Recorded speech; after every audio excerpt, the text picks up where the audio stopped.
Hello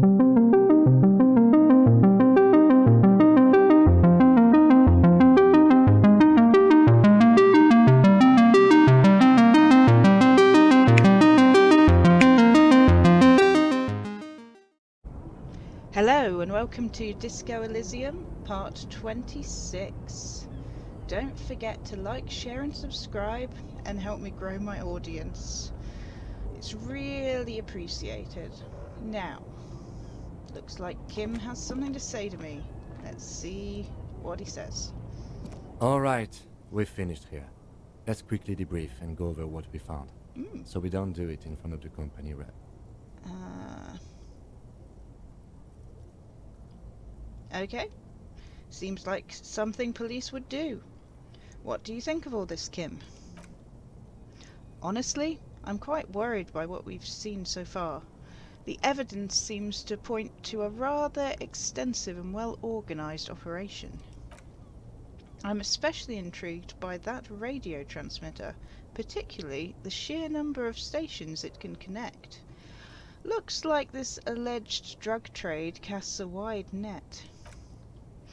I'm not sure what the ULAN frequencies are all about, but they hold some significance. Perhaps it's a better way to connect between fleets while avoiding frequency bleed, or maybe it's used to tap into RCM networks. And last but not least, it looks like the Hardy Boys knew this driver, as we know that she was present at the lynching. This may be the Union connection we've been searching for. The probe and the case converged, he thinks. This was quite a find.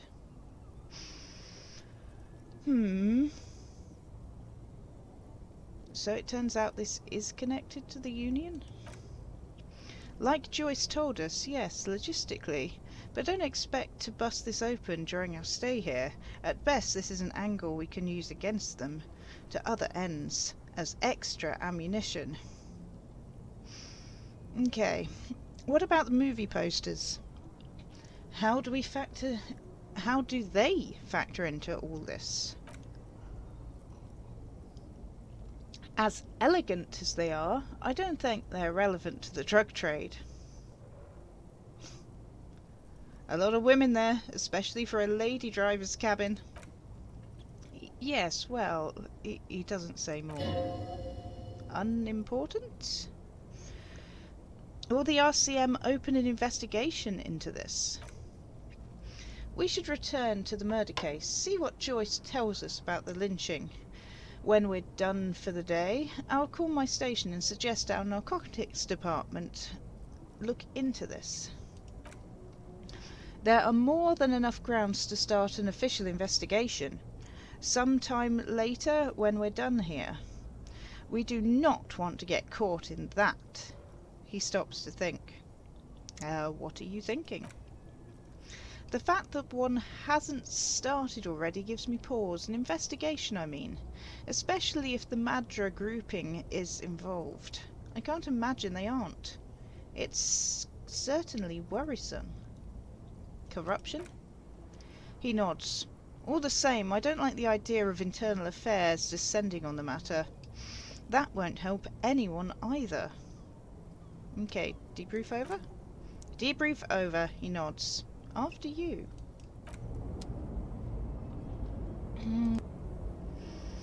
Okay. I'm not convinced that we found everything in the cabin.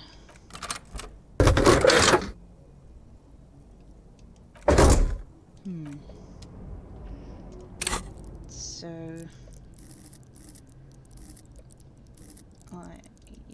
I think I might be leveling up my perception again.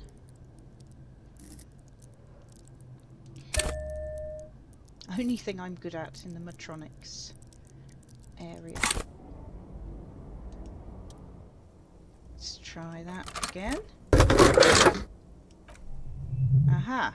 There's something odd about the passenger seat. The seating fabric has been pulled tight over the lower seat where the toolbox should be. Aha! Peel off the cover on the passenger seat. Voila! A stack of neatly folded papers has been stashed behind the seating fabric. You see 3 maps depicting a large metropolitan area. It's Revachol. Some of its routes and highways have been outlined with a pen. Bon prise, the lieutenant commends you as you shift through the treasure, well worn and folded into neat squares. Okay, fold open the topmost map. This large map displays the elevated motorway called 881. The intake leading to Martinez is marked with a blue X. There's another X on the off-ramp at a place called the Old South. Toll booths at the intakes are marked with a circle. It looks like there are scant few ways of getting into the elevated motorway that runs over Jamrock, and this person knows them all. Okay, look at this second map. This municipal map from the 30s displays a complex system of storm sewers underneath a sub-district called the Pox, Old Military Hospital, right adjacent to the 41st Precinct. No storm will ever drown Revachol. The great solution to the riddle of history. Look at the third map. The final map displays a labyrinth of service tunnels left over from the construction of Motorway 881. A few routes have been marked with a pen, where the tunnels and sewers surface near the eminent domain and a traffic island in central Jamrock by the lake. What does all this mean? It means that the smugglers are secretly using the motorway to transport their goods and materials. They've infiltrated East Motor Tract, most likely. The RCM patrols most of these auxiliary roads, though apparently not all of them. Where does the contraband end up? Hard to say. This distribution network looks certainly large, yet still vague enough. It doesn't reveal much about its best métier behind it. Best métier? That sounds vaguely familiar. A best métier is a Revacholian crime syndicate. They see themselves as the inheritors of the 14 Revacholian Indo-tribes. But really, they're just violent gangs vying for control over the west side of Revachol. With cool names, he adds with contempt, like La Puta Madra and Ahura Mazda. It's a dark parody. Oh, who do you think is behind this? It's definitely not the Union. They just do some logistics. This operation has spread everywhere in Jamrock. If it's that widespread, then Madra remains the most likely suspect. He's bad news. The lieutenant removes his glasses and polishes them with a handkerchief. There have been attempts at a serious investigation before, but they haven't ended well for those involved. Lieutenant Kitsuragi is a brave man for saying Madra's name without the winces and whispers that usually accompany it. Okay, return the stack of papers under the seat. The lieutenant nods. Best not disturb the scene. I'll have forensics go over the lorry and pick these up later. The stack of maps looks just like before, barely noticeable. The movie stars looks slightly by, and the pull-out toolbox has a rubber handle, worn from years of use. When we've checked all that, so hopefully that's everything. Unless I just keep pumping my perception some more.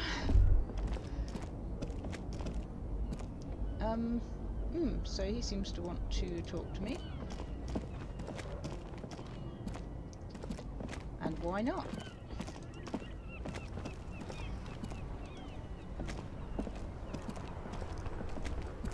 I saw you poking around in Lady Driver's lorry. She in trouble?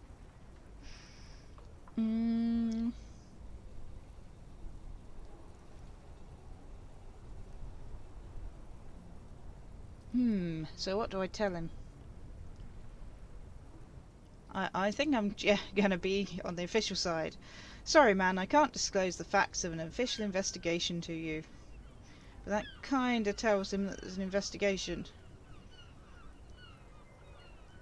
I think that's the best one we can go into. It's that bad? He lets out a whistle, looking about 10 years older suddenly. Man, what should I do? What should I do to help her?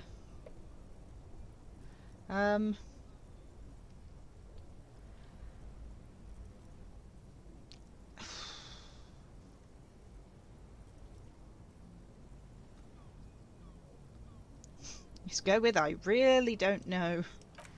Damn, I always warned her to watch herself. Man, nothing to do now, I guess. Maybe I should just keep my head down and work on my rhymes for a while. Okay, what's the plan with those rhymes anyway? Oh, you know, the thought lightens him up. Tommy Lahom's gonna be a musician. Sprechgesang, but with beats. I've got a lot of free time on the road to hone my craft. The correct grammar is Tommy Lahom. Okay. Okay, why Tommy Lahom? Tommy Lahom was taken. He shrugs in a what can you do manner. My real name is Jerry Lafitte. Tommy's way better. It's more him. Okay, I had another question actually. I'm not sure whether I do. Nope, I don't.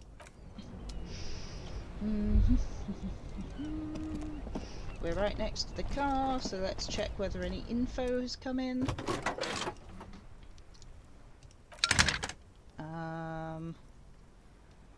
Right, did you find out more about the owner of the armoured boots?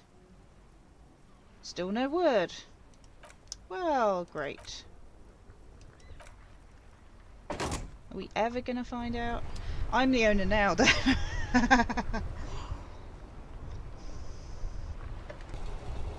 So I think we'd better head over to Joyce first, work out what she knows, right? This is not the way. Round this way, right? Yes.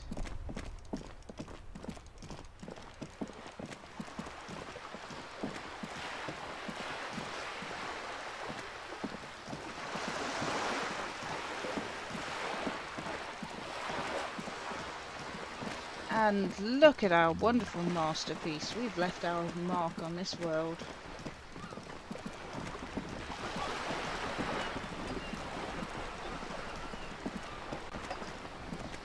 I think I'm going to see if I can kind of set myself up a bit more cop-like before not good.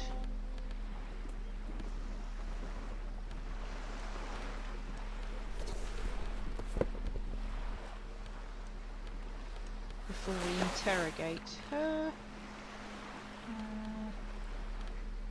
Okay, so they're slightly intimidating apparently. That's good.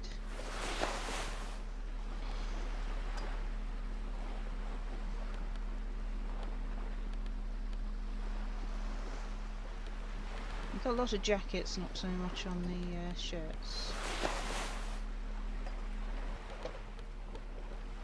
Not so sure I need the electrochemistry boost.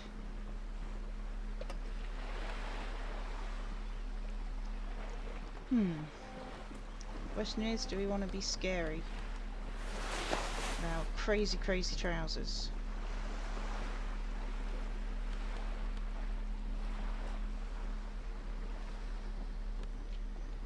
Alright, let's have a chat with her.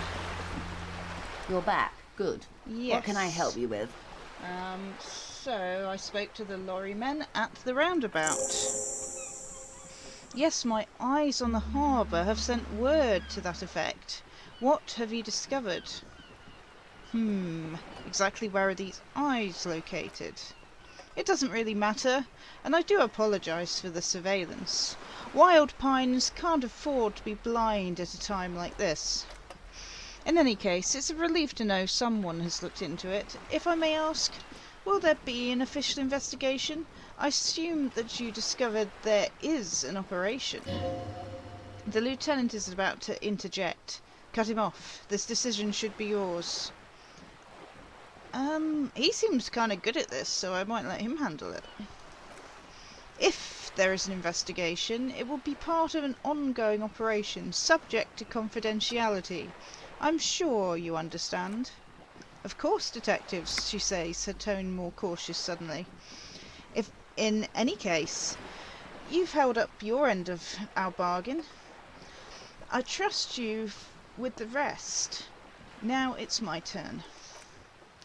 I wouldn't normally break protocol like this, but the situation demands it. If you don't resolve this murder, I'm afraid we may have a bloodbath on our hands. The words bloodbath sound cold in her mouth. They taste of iron and strawberries. What was that about a bloodbath? Yes, I'm afraid this strike may descend into a small-scale civil war, with possible consequences for all of Revicol West. Since you're sharing, ma'am, this is also the RCM's worst-case scenario. Then we're on the same page, as grim as it may be. I already heard about a connection between the lynching and the strike, but I need your testimony. I have an indirect role to play, I'm sad to say. My employer experienced a momentary lapse of faith in me. In that moment, they elected to deploy a private military contractor as an insurance measure. They called it my security detail. Do you need a security detail? Absolutely not. These mercenaries are muscle, pure and simple. They are meant to intimidate the Union into surrendering. Who are they exactly? Crenell, an Orangessi military company. As far as I know, 3 arrived in Martinez. They report to me sporadically, but they do not answer to me. To be frank, our relationship is deteriorating. They wear ceramic armour, have semi-automatic weapons, and years of combat experience. They also have trauma and stressor disorder, and no idea how to conduct themselves in an urban civilian environment. So what happened? The story is one of them, the Colonel, I don't know his real name, sexually assaulted a local woman, while he was drunk and separated from his unit. This allowed some of the more militant Union members to subdue him. He was taken out behind the whirling in rags and lynched last Sunday night. What then? Nothing. Mr. Clare refuses to let me into the harbour. I have not been able to discuss this matter with anyone there. The remaining 2 Crenell contractors carry out their orders, for now. For now. It's a smokescreen. In secret they are conducting an independent military tribunal into the lynching. Once this investigation is concluded, executions will follow. Ooh! What is the nature of this so-called investigation? Whether to execute one, some, or all of the Union militants. It'll be all of them. The decision is already made.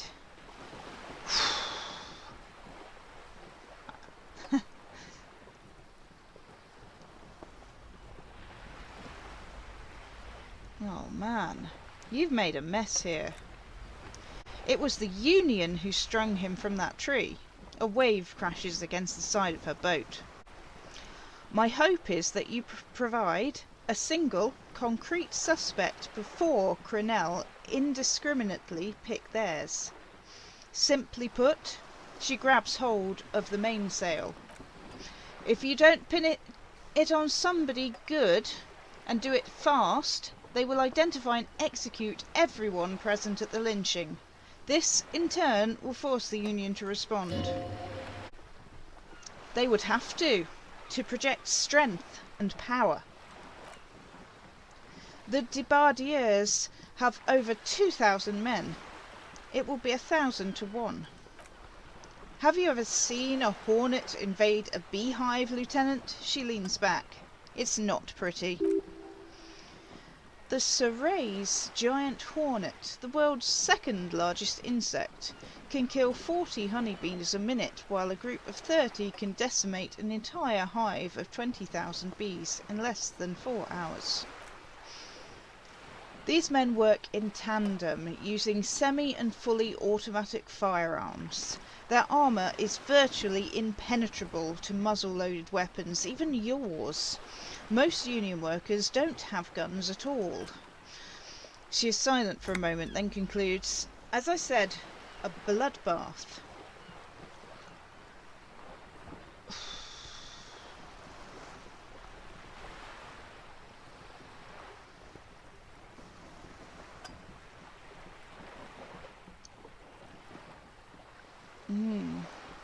I can't see... This is a pretty bleak scenario you're describing. Many bleak scenarios have already come true. She looks at you, eyes damp from the wind. Lieutenant Double Euphrater Dubois. Task complete. Joyce's information on the lynching. All we can do is keep the rest from going the same way. One single concrete suspect delivered into civil court, and I may be able to defuse this situation. Can you tell me about Crenell? Not much. Their public resume is relatively good. As far as private military contractors go, I believe they were once called Downwell. Down a deep, black well. They boast a long list of clients: Saint Baptiste, Welshman Laurentes, Edract. A warning sign, however, the operations concerned all take place in third or fourth world countries, guarding facilities, escort missions and such. Meaning they're used to operating in war zones. Yes, all the good conflict corridors, Supramundi, Yisut, the Seminoles Islands, countries that don't have a good record reporting atrocities, military conduct on their soil, or even atrocious military conduct on their soil. Okay. Anything else you got on them? Sadly, no. Before this happened, I had little interest in them. Now that I do, I don't have the resources. She thinks. If you still have access to the ICP's database, you could run a better background check than I ever could. It may take some time, though, she thinks.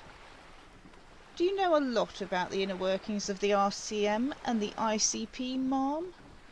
Kim asks.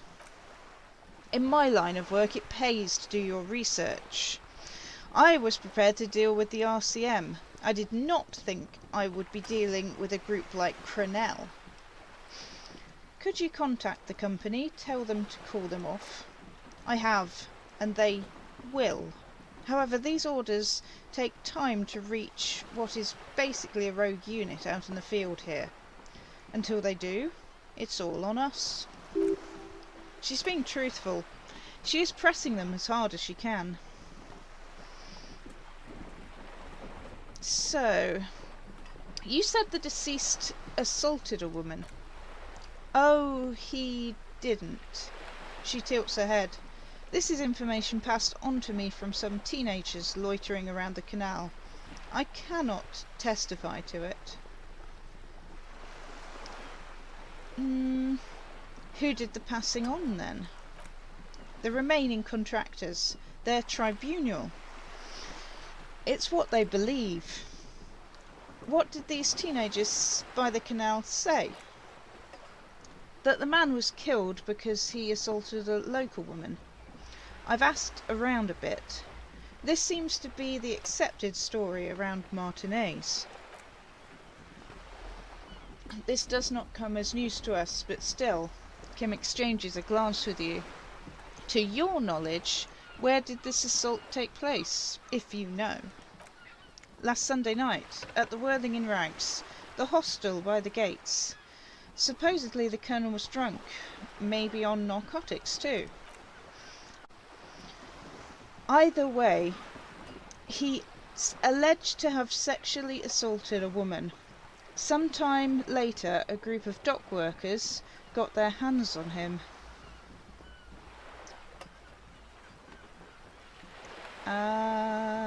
So we do know who the woman is. Should we tell her? Maybe not. And who was this woman? That's a good question, officer. I don't have the slightest idea. As I said, it's rumour. About a rumour. In any case, it's what the colonel's remaining colleagues believe. This colonel, the one who hanged, did you know him? If you mean did I see him alive, yes. But I did not know him. And his name was? Lily. His service name? A nom de guerre, most likely. He wouldn't divulge his full name. Only one of them did. A bad sign if there ever was one. So tell me about these others first. One is a man, Corty, they call him, a nickname as well. The other a woman, Phyllis DePaul. Corty is the gunner, I believe. DePaul is a radio operator. The lieutenant cuts in. What would you say was his eye colour, the deceased's? She closes her eyes, trying to picture the man's face, then shakes her head. I can't remember. There's a pang of regret in her voice. That's all right, ma'am. Anything else? Nationality? What would you say was his age? He was 40 or 50. It's hard to say which. He had a combat injury on his lower jaw. It made it difficult to estimate his age or gauge his facial expressions. Indeed, this matches the dental reconstruction we saw on the body, he says to you, then turns back to Joyce. What else? Nationality? Accent? He was Occidental, I think. Light brown hair, a mixed accent. Oranges or Messian, maybe. His injury gave him an accent all of his own. In a way, it was humanising. He had to learn to speak through it, through the injury. She nods. That's all I know, I guess. I only met him once. Where are the remaining two mercs now?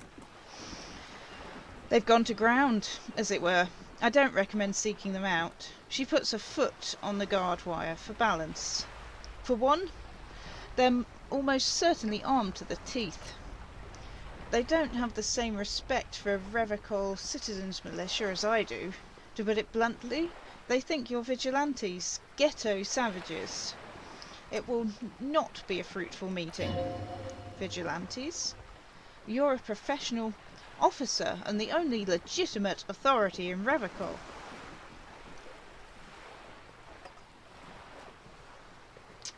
Yeah. The RCM gets its authority from the Coalition. Where does theirs come from? Somehow I doubt that lecturing them on the legitimate use of force will persuade them to stand down. We still need to know where they are. You're likely to run into them eventually.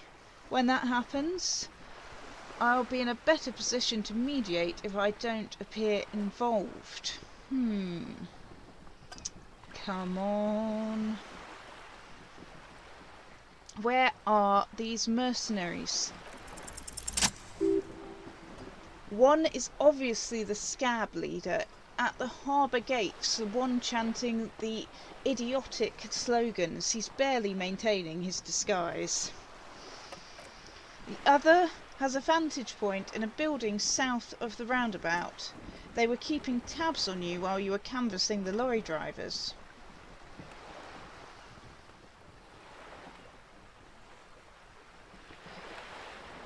Okay, so one must be the goon.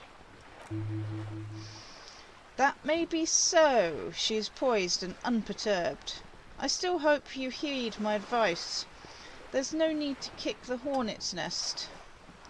For all your talk of averting this catastrophe, the situation at the gates is a powder keg. Does this not bother you? Of course it bothers me, Lieutenant, but my hands are tied. How would my employer react if it appeared I were intervening on behalf of the Union? Your concern may be appearances. Ours is keeping the peace. I think the other one is probably in a building overlooking the roundabout somewhere. That would afford a good vantage point, Joyce says. In any case, it's practically inaccessible. Where is your radio for contacting them, if I may ask? Do you have an earpiece?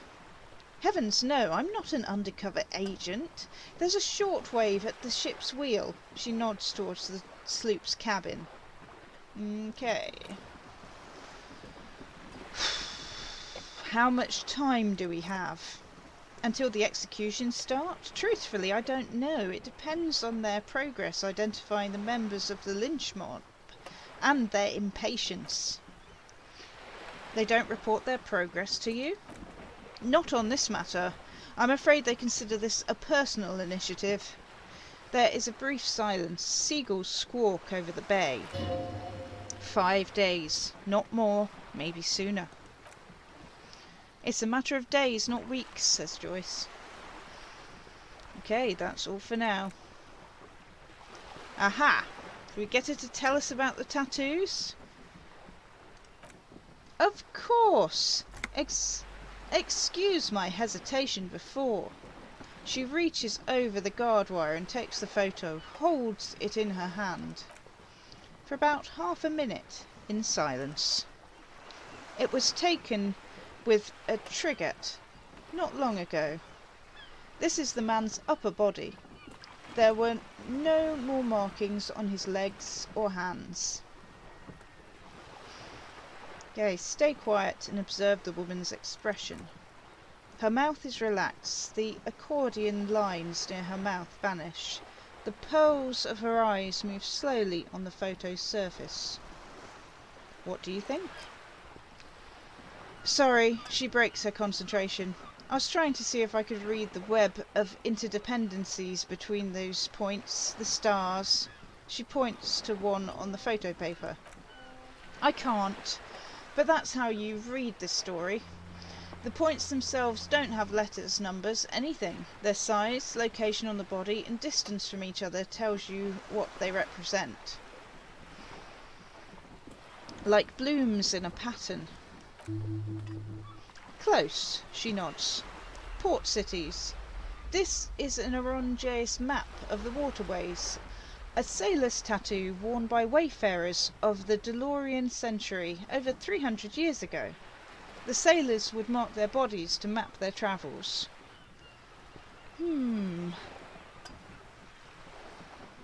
What is the use of this map?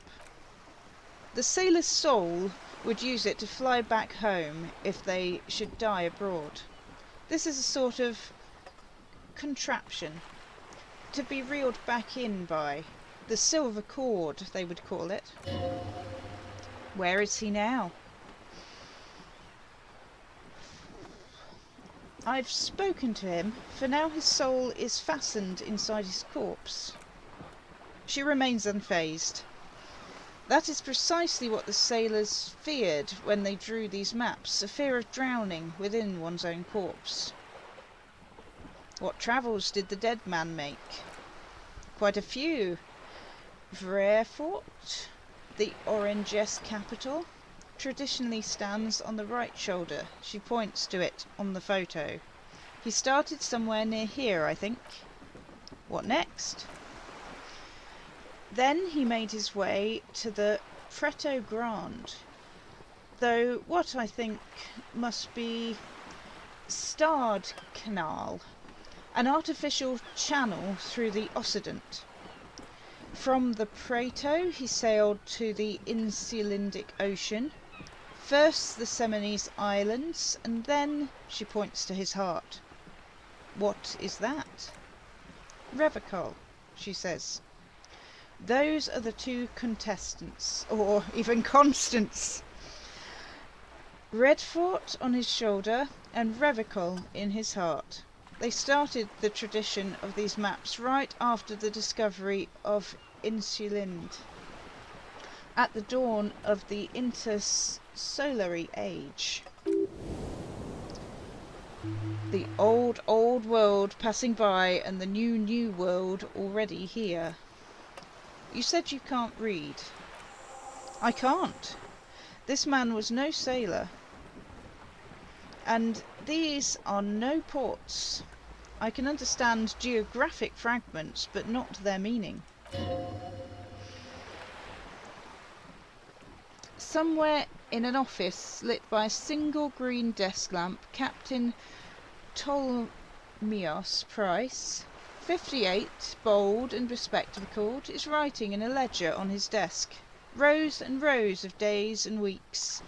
Laconic remarks in a single column. Patrol, case, vacation, injured. In Martinez looking into Crenel, he writes in one. Then the man puts down his pen and rubs his temples with both hands.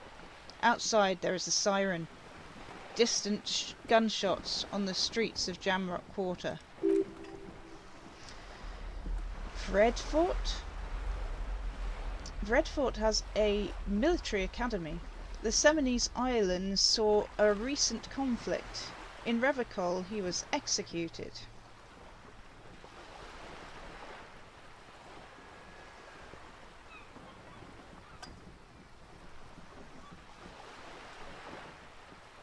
Maybe it's a record of his military career. That makes sense to me.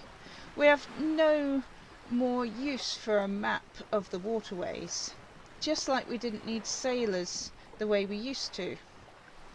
This is what the custom would morph into on the Occident, mercenary tattoos.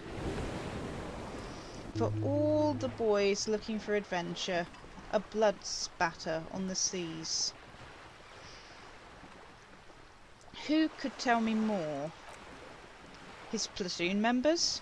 The other contractors? Though I do not suggest you go and show them that picture. This man was their friend and comrade. Surely there are other people to ask about the tattoo. This is not necessarily to complete the task, officer. It's a dangerous side task. Search elsewhere. Ooh.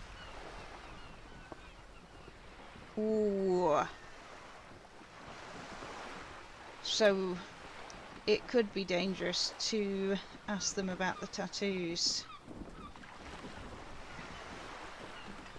Yeah, let's not ask the mercs, but possibly we could find other people to ask. And that's the first mission I haven't put down. I am relieved you think so. I don't think deciphering that tattoo should come before public security. Okay, that's all. Thank you for your help.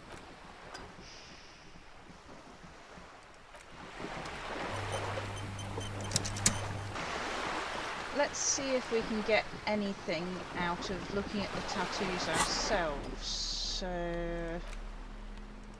let's have a look.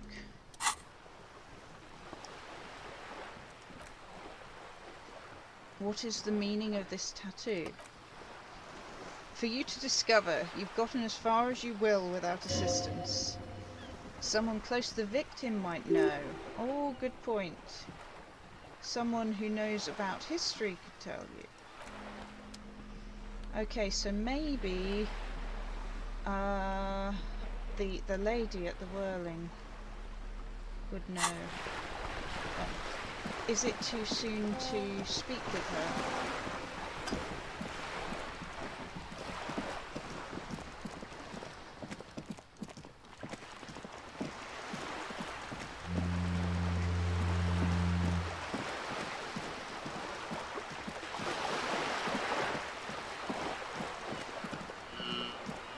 What's that noise?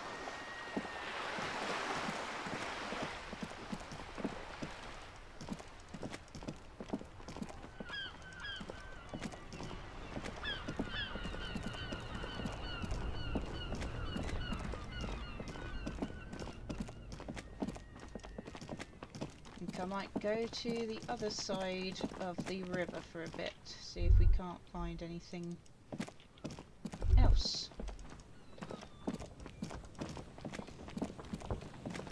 There's a thing.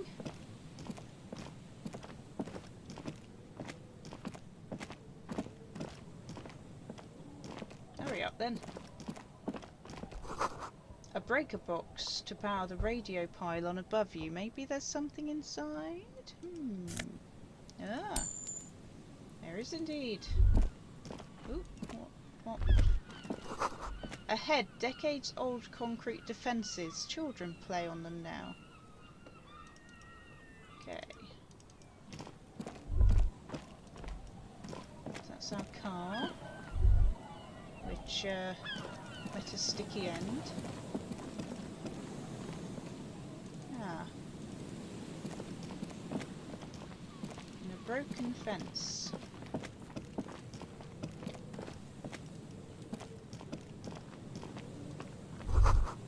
The swing is missing. No one's been here for a long time.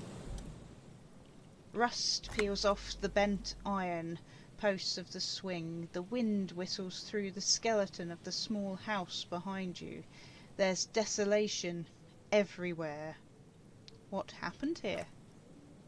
In this yard, the lieutenant looks at the small building. A flock of grey swallows takes off in the distance. He's assessing the situation. How long ago was it abandoned? Someone thought they could have a summer house in a bloc obscur. For cheap. It didn't work. They abandoned it about a decade ago. What's a bloc obscur?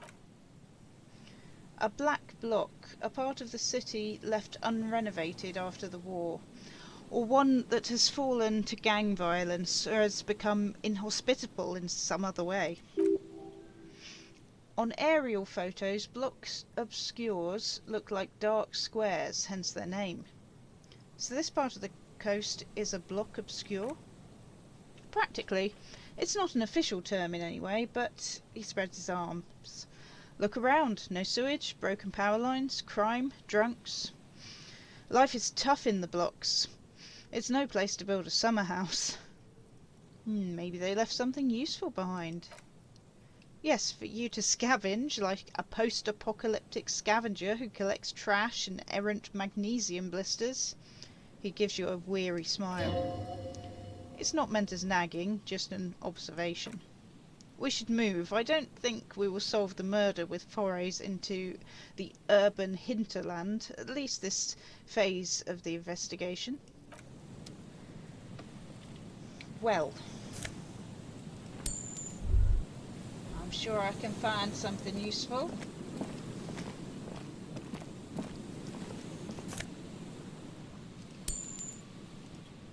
This is the only way I seem to be earning money at the moment. Glory, says the graffito, to the ghosts of us.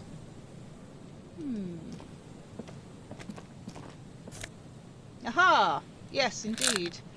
Foraging magnesium. Kim was not exactly right. Someone has left their music collection behind beneath the tarpaulin. Have they? Have they indeed? Ooh. Smallest church in St. Siennes. That looks like something we might be interested in. Doesn't seem to be anything more. Can we get this tape out on our... do we have to... wait, where are we?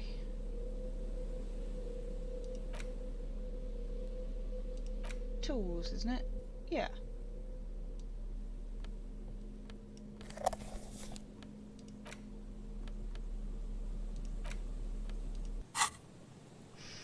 The porter reel is just what you needed. The reel's attached to the apparatus with a satisfying click. The tape is routed behind the magnetic reader. Okay, let's press play.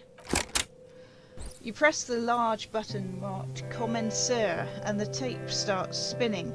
There's a small delay before the song starts playing. Okay. Let's keep the porter-reel at a harmless distance and wait.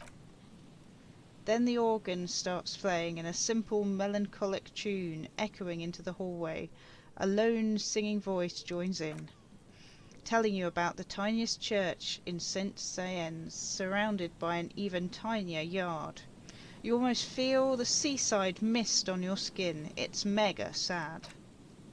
Within seconds you know, this is the one, the real shit you've been looking for, the one you trashed your room to. This one tells it like it is. This is your tune. A click, then silence for a bit. Then the tape stops spinning.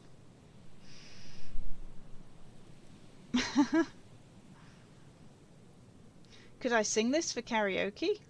I think I could sing this. Of course you could sing this. You could take sad to a whole new level with this, and you already know the lyrics since you've listened to it like a million times. Yup, they're all here, all 3 verses. And the B-side of the tape contains the instrumental version. It's like the world itself is telling you to do it. Only one obstacle stands in your way. What? Gart. You have to convince Gart to let you sing karaoke in the whirling. After you've won him over, you can express yourself, let the pain out, make everyone understand. The lieutenant looks at you as you remove the tape from the boombox. He doesn't say anything. Seems like an important mission, man. We have to let our feelings out.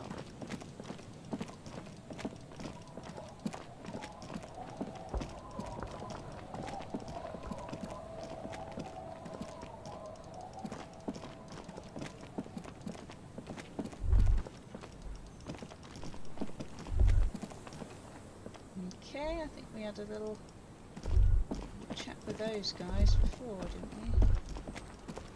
we? Was there anything down here with boats? There's something over here. Ah, we have to go the long way around. Of course we do.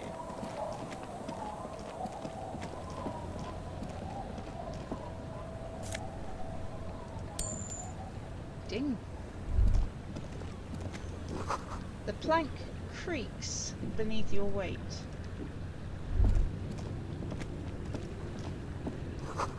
The ladder leads to a school of fish swimming in the kelp. Oh, this boat is floating freely in the water and moored.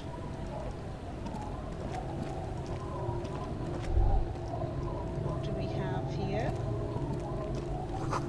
What are these doing in the fish? Oh, some boots that give us perception plus. Ooh, sounds pretty damn good to me. I'll be putting those on. Yeah, nice wellies. And a bucket. We have not spoken to this lady. Aye, officer. A woman in a raincoat stands on the quay, considering an overturned boat. A sword in a scabbard hangs from her hip. Wow, she like pirate. Anything I can help you with? As always, I am the lawbringer. You've graduated to lawbringer now?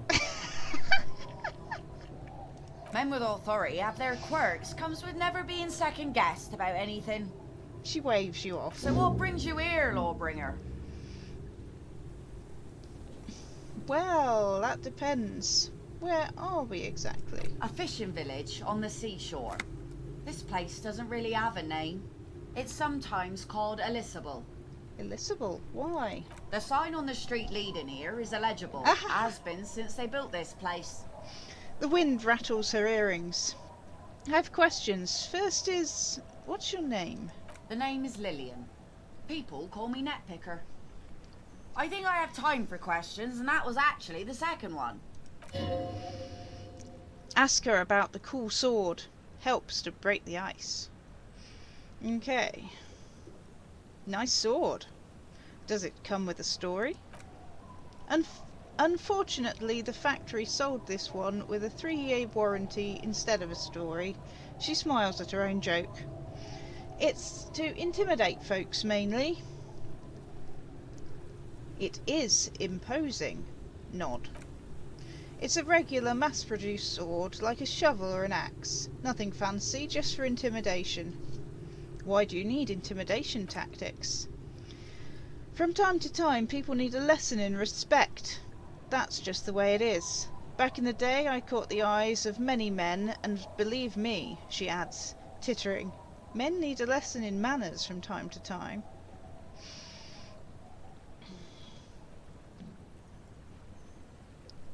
Can I borrow that sword? No, I'm afraid not.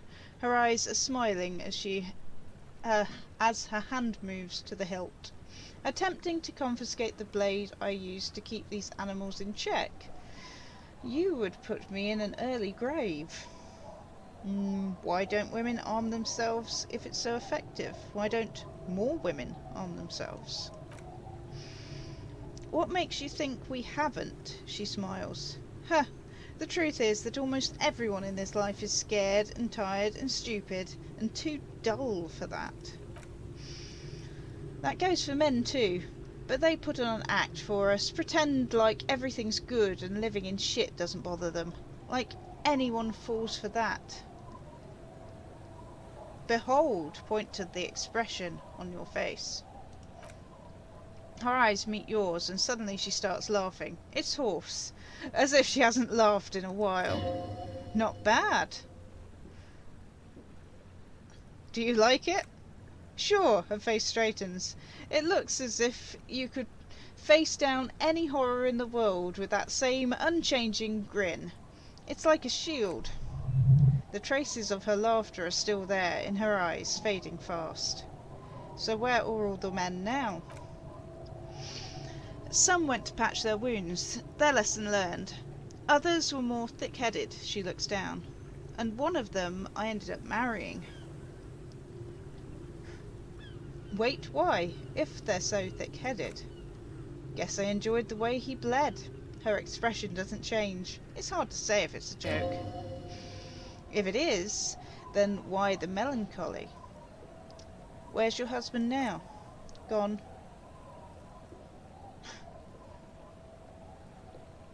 He's disappeared? Sounds like a missing persons case. It absolutely does not, the lieutenant quietly interjects. We are not going to look for him. No, there's nothing to find. He's dead, lost to the waves. Oh. Say no more. Wait for her to continue.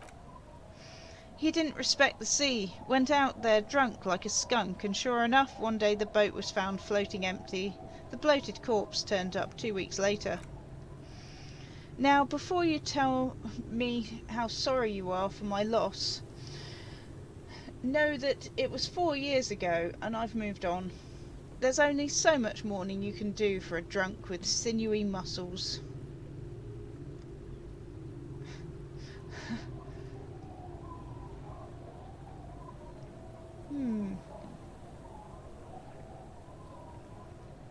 It's healthy to let go and move on. Gotta keep the wheels spinning. Us working folk don't have the luxury to be bedsick with melancholy. She crosses her arms. I buried him, mourned for an appropriate amount of time, and went on. She glances at the village where 2 little kids are playing with what looks like rocks. Life didn't really change that much for me and the kids. This is neither a touchy nor an interesting topic for her. Oh. She needs to go on a date with another drunk, badly. Okay, we have to look for a place on the coast for a date. Okay. So, I was asked for her signature. Or I could... Yeah, I'm looking for someone. Maybe you can help. Let's see. She tilts her head ever so slightly. Who are you looking for? I'm looking for some missing cryptozoologists. Ah, she frowns, thinking. I don't think I know what those are. Care to elaborate? People look for animals who are hard to find. Or people who look for animals mainstream scientists deny exist. Yeah, I like that one. Aha! She exclaims. Like the snowmen. Snowmen? Haven't heard about those. Two odd guys have been wandering around here, nose in sand, talking nonsense about snowmen and the like. Wait, the like? Right, she nods. Not only snowmen, also green men, monkey men, burning rhinos. You get the picture. Oh, you're getting it. And it is gorgeous. Where did they go?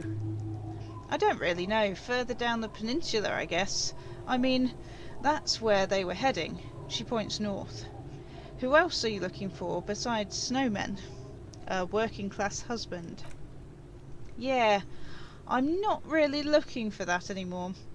Not much into the middle class ones either, she sighs. I could use some landed gentry, but apparently they don't make those anymore. The husband isn't for me. I'm looking for him for his wife. Wish I could help you with that, but I haven't seen your working class husband. Maybe I can help you find someone else? She seems genuinely sorry that she's not able to help you. Okay, I'm not looking for anyone else right now. Well, how can I assist you then, officer?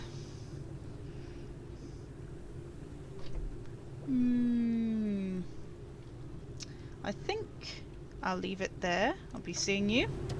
Be seeing you. And we shall pick this conversation up next time. So, to see that and more, join me next time. If you haven't already, don't forget to like, share and subscribe. So long. Thank you to my epic patrons who make videos like these possible. If you enjoyed this content and would like to see more, don't forget to subscribe.